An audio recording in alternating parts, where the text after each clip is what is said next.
estenosis pilórica, intususección, si no saben, pregunten, idiomeconial, síndrome del tapón meconial, la enterocolitis necrotizante, colestasis negra. Ahora vamos a ir hablando del reflujo. ¿Qué es el reflujo?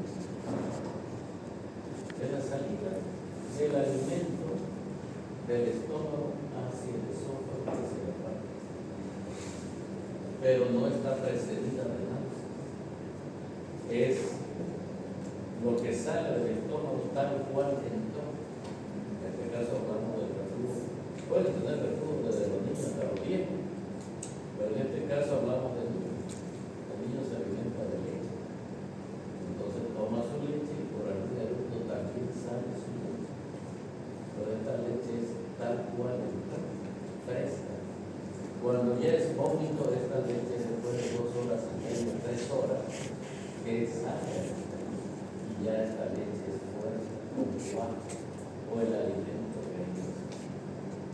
Esa es la diferencia de la reflujo. ¿Por qué es importante? Porque si el reflujo gastroesofágico es muy persistente, crónico, lleva mucho tiempo, se produce una enfermedad. ¿Qué se llama esa enfermedad?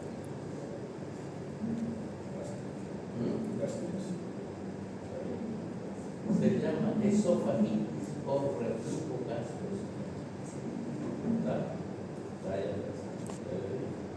Entonces, como el pH del estómago es ácido y el esófago no está adaptado para soportar esa acidez, se lesiona importante. Y la enfermedad por reflujo gastroesofágico se llama esofagitis por reflujo. La gastritis es otra enfermedad que se produce. Entonces, el reflujo gastroesofágico es esperable. Vayan viendo los términos que habla uno, no es normal. Normal es cuando todos lo tienen y no es enfermedad, ¿verdad? Pero el reflujo gastroesofágico es esperable en niños recién nacidos a los 4 meses. Tienen, pero en pequeña cantidad, y cuando esto es más, que provoca incluso apneas, que sale por la nariz, un reflujo, que el niño tose, se quiere ahogar, hay crisis de apnea y compromete su estado general que es grave. Entonces se puede provocar vida, ¿no? Entonces ese es el reflujo gastroesofágico.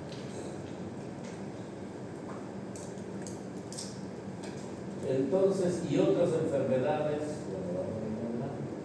la estenosis pilórica, otra patología que es de la parálisis. La estenosis pilórica, ¿qué significa? Que es cuando el píloro se estrecha y no deja que pase la cantidad de alimento, en este caso la leche, en forma adecuada para que el niño crezca. Entonces, ¿cuáles son los síntomas y cuándo se diagnostican? Ustedes saben que el niño recién, ya saben ustedes cuál es un niño recién nacido normal, ¿verdad? ¿Quién puede decir? Para que no acordemos. ¿Qué es un niño recién nacido normal? ¿Cómo es? Como normal, Sí. puede ser el peso mayor a 1 kilo por día. Claro. Sí. ¿Qué más?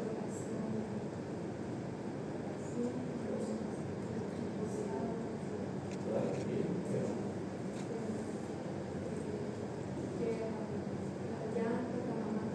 Perfecto. Todo eso es recién nacido normal. Es un niño que nace de edad gestacional 38 a 40 semanas. Tiene un peso adecuado de 3 kilos a 4 kilos. Tiene una longitud de 50 más 2 menos 2. Perímetro cefálico 35 más 2 menos 2. Y tiene una vitalidad que se llama, lo que llamamos APGA. ¿Llegaron a APGA? Es un parámetro donde se involucra la frecuencia cardíaca, la respiratoria, la irritabilidad del color reflejo. Entonces, eso es nada peligroso. Pero aquí el niño nace bien, pero a su control es del mes y 2 meses. no aumenta de peso lo adecuado. ¿Cuánto tiene que aumentar de peso mínimo? Entre 20 y 50 gramos por día. Pero si no está bien la curva pondo-estatural para su edad, entonces tenemos un problema. Y ese problema hay que estudiar. Y entre ellos el que causa la estenosis o hipertrofia se distiende, vuelve a la leche, ya en este caso vomita, no vomita la leche, trata de pasar, hay una lucha y no aumenta de peso, porque no llega la leche a hacer la digestión. Por supuesto, si no hay digestión no hay absorción. Entonces esta patología es quirúrgica. ¿Qué clínica más hace distensión abdominal, está digestiva, la perfusión, hay ondas de lucha y el no aumenta? Diagnósticos para hacer esto o estudios complementarios tenemos la fotografía. Antes se hacía una radiografía contrastada, se le daba una mamadera con un líquido que sea contrastado, lo daba, entonces se lo iba irradiando al niño cuando iba tragando y después se le veía con un vacío y no pasaba. No pasa, porque está hecho. Entonces ahora una buena ecografía o ecografista da el diagnóstico. Tratamiento es netamente la intususección o invaginación. ¿Hay escuchado hablar?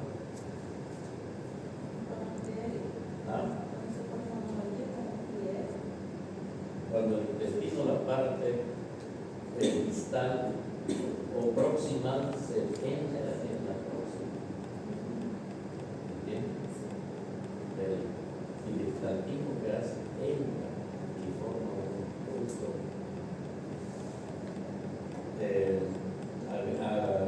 se hace más gorda, más grande, eso, y se obstruye. Eso es una invaginación o intususección que la vamos a ver. Entonces aquí es otra patología enferma. El síntoma principal es deposición con sangre. Voy a hacer un ratito rectal de sangre. El intestino está sufriendo de sí. Y si eso se ve, no se puede también pasar. El tratamiento algunas veces es imprimir un poco de aire y después se vuelve, o si no es. Y el ilio meconial es cuando ustedes saben que el meconio es la deposición que hace el niño, la primera deposición de sangre. Y eso se va formando durante los 9 meses. Y es tan impactante, tan grave, que a veces se impacta dentro y no sale. Entonces, lo que no deja funcionar, porque hay hilo mecánico, meconial, hilo infeccioso, ilios infeccioso, ilio paralítico, cuando no funciona, no avanza la funcionalidad del intestino. Y esto está provocado por el tapón de meconio que hace entonces que no puede sacar. ¿Y cómo se saca con el meconio? A veces se llega hasta operar el meconio. Y la enterocolitis necrotizante viene a ser cuando el niño, y más frecuentemente se ven niños prematuros, y más en los prematuros. Y esto es debido a que a hipoxia, a sufrimiento total. El niño hace hipoxia, entonces aquí no es una enterocolitis, no es infecciosa. Se forman como necrosis, puntos necróticos de distintas partes del intestino. Y se llama enterocolitis necrótica. Existe en el adulto, existen ciertas sepsis, no es muy común, hace un enfermo. Y la colestasis neonatal, lo primero que va a ver si no funciona el hígado bien, las vías biliares, llega, porque ¿dónde se forma la bilis? Tenemos dos conductos, derecho e izquierdo, que mandan la bilis a dónde va.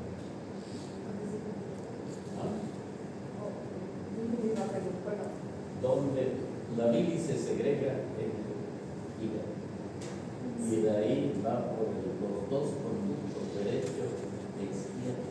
¿A dónde?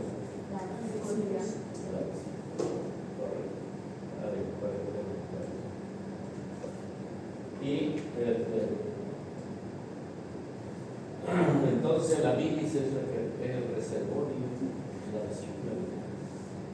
Cuando pasa un alimento que necesita ser emulsionado, y esas son las grasas, se contrae y larga la bilis.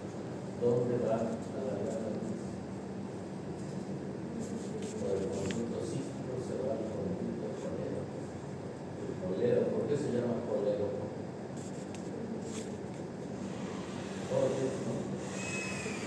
Colero o colector o colección, porque ahí desemboca el conducto cístico, el conducto de Wilson, que es el conducto pancreas, y lleva y desemboca en la segunda porción del duodeno con la ampolla de mata. Y sigue esa parte de la. Pero cuando esto no funciona con éstasis es falta de movimiento, no circula, entonces duele, hay dolor de intención abdominal y llega a ser ictericia como uno de los signos. La ictericia. Esta ya no es la ictericia que se llevó a la pediatría, porque la causa de ictericia más frecuente en los recién nacidos cuáles es la incompatibilidad de los que hace la ictericia, que es el color amarillento de la piel en cosas por aumento de la bilirrubina o hiperbilirrubina. ¿Con cuánto de bilirrubina aparece la ictericia? Según pregunta del examen. ¿Cuánto? Hola. De 3. 3, sí, correcto. De 3 a 5 miligramos por ciento ya se manifiesta en la vida. Y puede haber otras muchas enfermedades, estamos encontrando, aparte de la hipoactividad del grupo RH, una hepatitis neonatal con estasis, después puede ser una pancreatitis, una hepatitis, obstrucción del colero, quistes del colero.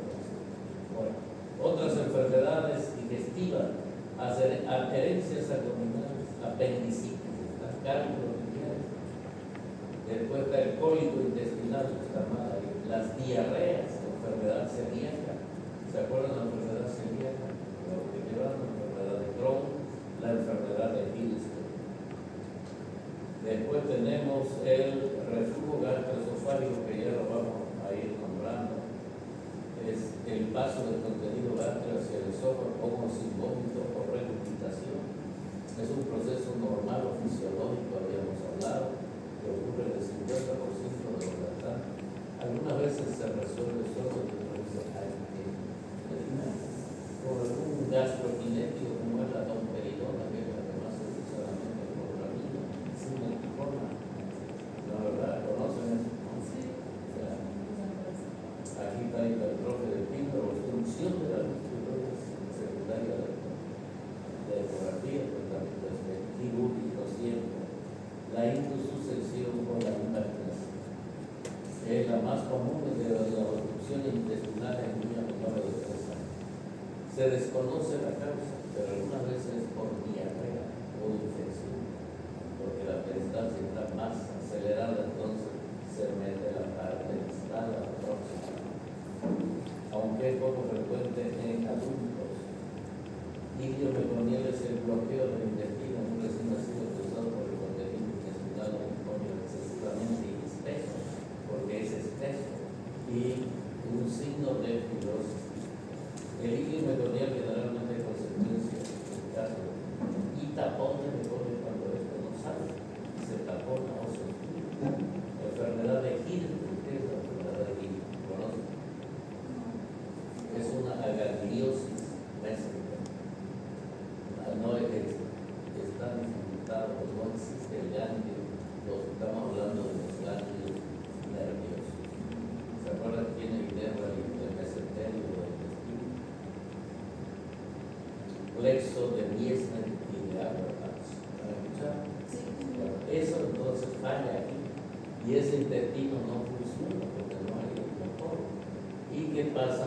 En algún momento hace que ese lumen se estreche tanto que no pasa el intestino. Es cirúrgico. Y la enterocolitis necrotizante, que es una enteritis causada generalmente por comer o beber alimentos contaminados, bacterias, virus. Los gérmenes se establecen en el intestino y causan inflamación, hinchazón. En el recién nacido se produce por lo que habíamos hablado, la hipoxia o anoxia. Y la celiaquía, que es la alergia a la proteína del trigo, cebada o centeno. Esta proteína se llama gliadina y existen estos tres cereales: trigo, cebada y centeno. ¿Y qué pasa? Ese niño es un niño que se le abdomen distendido, muchos gases y que también no tiene. Es como mirar decía el maestro, como si tenga un globo y dos palitos, pero sus piernitas son tan delgaditas que parecen dos palitos.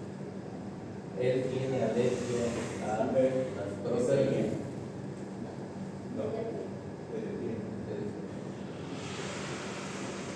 Hace una alergia a las proteínas o el gluten que existe en el trigo, cebada y centeno. Es la inflamación del revestimiento interno del intestino delgado y produce complicaciones, haciendo hasta una mala absorción. Aquí, para hacer el diagnóstico de parte de la clínica, porque vos le das eso y el niño no, le suspendés un mes y el niño aumenta de peso, se siente bien, no hay diarrea, no hay intestino.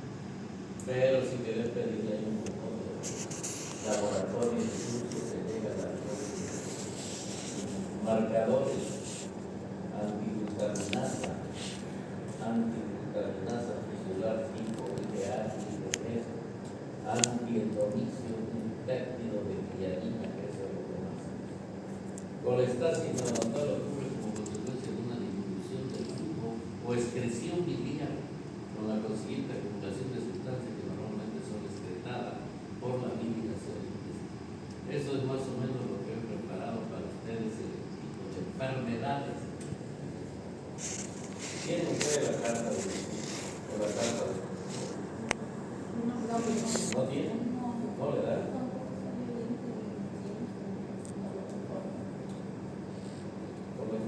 Tampoco ha salido para aceptar Bueno, yo la tengo. Todavía no está en línea el PINS. Quiero que, como hicimos la otra vez, me gustaría que alguien sea el responsable del grupo, decida dónde poner. ¿Quién quiere ser responsable? Para que trabaje conmigo. Entonces yo le voy a pasar. ¿Quién quiere, doctor? ¿Cómo soy yo? Bueno, muy bien. ¿Cómo te llamas? Yandira Molina. Yo estuve en su. Ella toca así. Oye, ir sacándole foto a esto. Armar un grupo de WhatsApp. Ya. Por supuesto, que incluye a mí. Entramos ya de pleno a lo que es si ustedes quieren. Diarrea, gastroenteritis, enfermedad diarreica, infección intestinal, todo esto se nos dice lo mismo. ¿Qué dice la escuela brasilera? ECA, ¿no? Gastroenterocolitis. Eso es. Hay distintas escuelas en Sudamérica, en la parte hispana. Entonces, ¿conocen ustedes? Hay un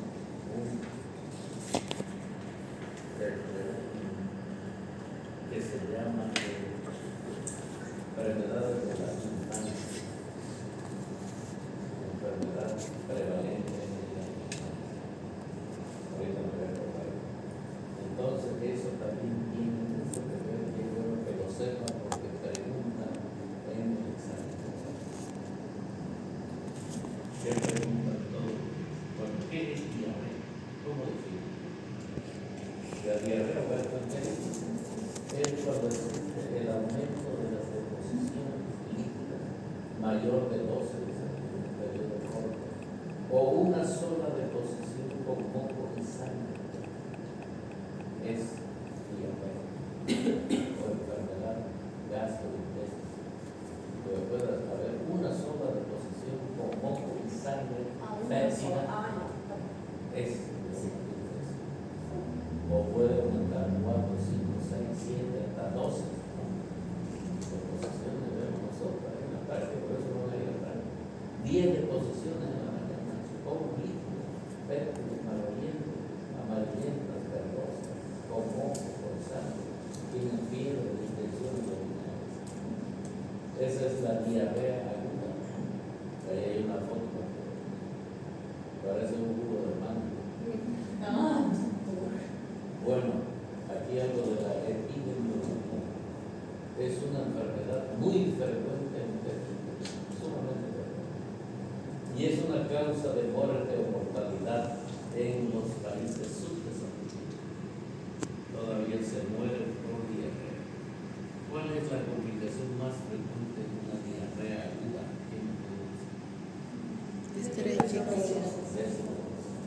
Y en una diarrea crónica.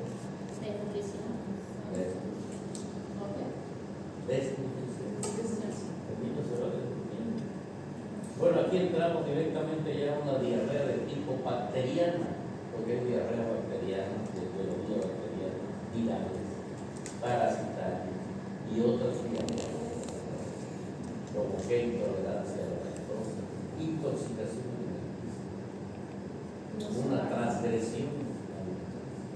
Ahí está la diarrea. Cuando uno va adelante, cuando íbamos a dar examen, porque era examen legal, pero te sudaban las manos, te daba ganas de orinar, de cagar, y todo eso, nervioso, ¿no? Entonces hay diarrea. Bueno, dentro de las enfermedades diarreica aguda, gastroenteritis o infecciones intestinales de tipo bacteriana, ¿cuál es la bacteria más frecuente? La Escherichia coli, que causa más del 90% de gastroenteritis. Y dentro de la Escherichia coli hay varios subtipos. Está la enteropatógena, enterotoxigénica, enterohemorrágica, enteroinvasiva, enteroagresiva y la adherencia difusa. Y todas estas tienen su propio síntoma distinto. Porque algunas veces tienen diarrea, pero no tienen compromiso de su estado. Entonces, ¿cuál sería de estas la que provocaría eso? Un pero ya una enterotoxigénica, una enterohemorrágica, una invasiva va a comprometer su estado general. Algunas veces tenemos diarrea, 2 o 3 deposiciones y no más. El organismo se deshace de lo que no está bien para él. En caso de una intoxicación alimenticia, uno come un alimento que está en malas condiciones, hace 3 o 4 deposiciones, vomita, y a veces no necesitan un tratamiento médico, lo más líquido. Un besito, una mazamorrita de maicena, un de arroz, su caldito de pollo, qué sé yo, continúa la diarrea. Entonces, pero si es una enterohemorrágica, enterotoxigénica, invasiva, te compromete el estado y te puede hacer una sepsis a fondo de enfermedad. Bueno, entonces otra bacteria es la salmonella, la ha llevado ya el género de salmonella, que está entre ellos la fiebre tifoidea producida por Bacillus los salmonellas, hay salmonelas, tifidurium, enterococcus, infantes, wilson, ¿no? Y todas estas producen. Esta es la fiebre tifoidea, acuérdense, es una enfermedad infecciosa intestinal que no cursa con el muchos casos de fiebre tifoidea, que es el arteritis,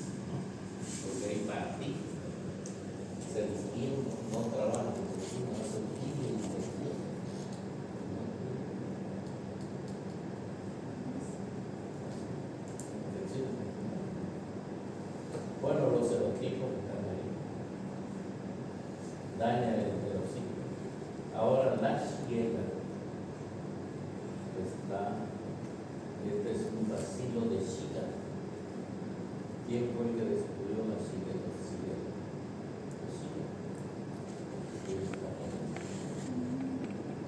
Entonces la shigella ya es una enfermedad entera de bacilo tóxica, la bacteria. ¿Por qué? Porque es la que se denomina disentería bacilar. ¿Qué quiere decir disentería?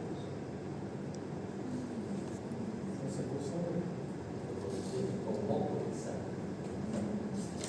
Y hay dos clases en la medicina, dos grandes conocidas: la bacteriana o shigellosis y la parasitaria o producida por el Cloamella hispana. Eso es muy importante.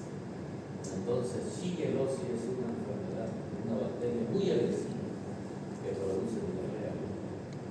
Incluso que en niños produce hasta confusión, fiebre alta, confusión, distensión abdominal, diarrea, con sangre, fiebre. Entonces, y el niño se puede deshidratar, choquear en poco tiempo.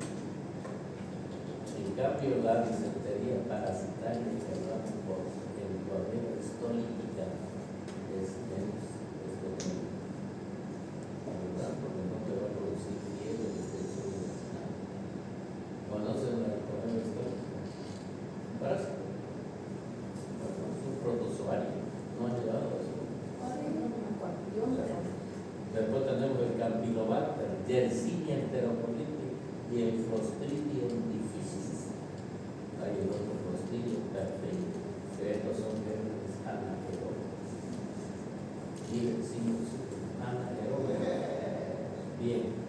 Ahora otra gastroenteritis que son las virales, y la más frecuente, el virus más frecuente es otavirus, adenovirus, virus de novovirus, astrovirus, coronavirus. Todos los virus producen fiebre.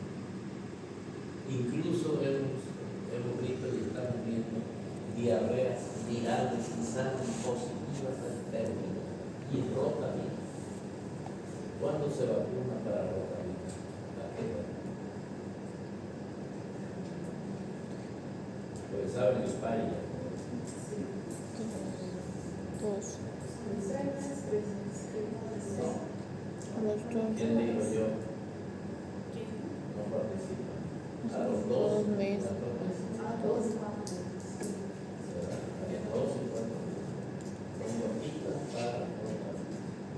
pero a pesar de eso, hay diarrea como todavía, yo lo traigo para. Deben que vaya mañana a práctica y ya vas a ver si va a mirar. ¿Quién va a ir a práctica? Bueno, entonces, ¿qué quiere? Está abierto desde mañana. Doctor, no importa de horario que no hayamos inscrito, podemos ir en cualquier No hora. importa. ¿Sí? Aquí yo los dejo a ustedes decidir, porque ya ustedes son médicos.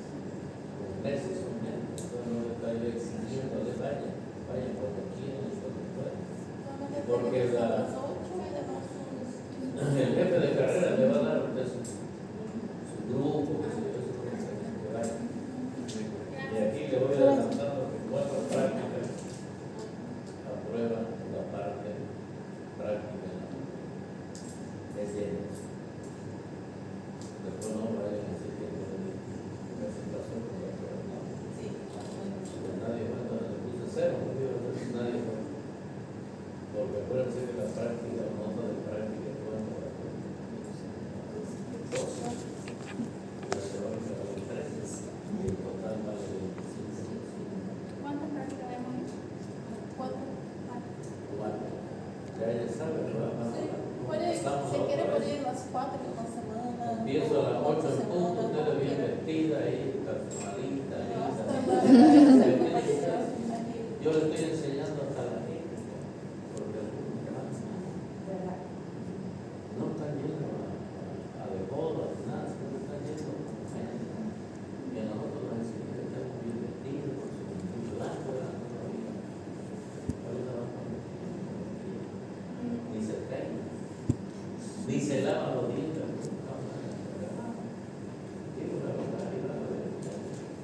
Pero me gusta decir las cosas así de bueno. Yo no soy el ejemplar, pero trato de dar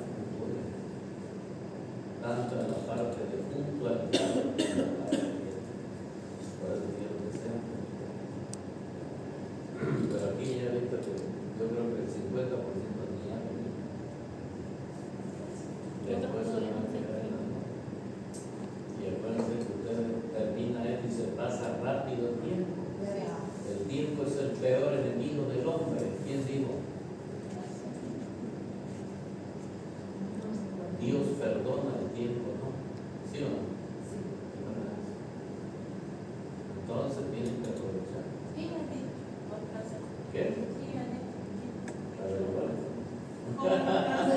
Ah, doctora. ¿Cómo en la casa? El tiempo es el peor enemigo del hombre. Y el otro dijo, Dios perdona y el tiempo no juega igual a bien.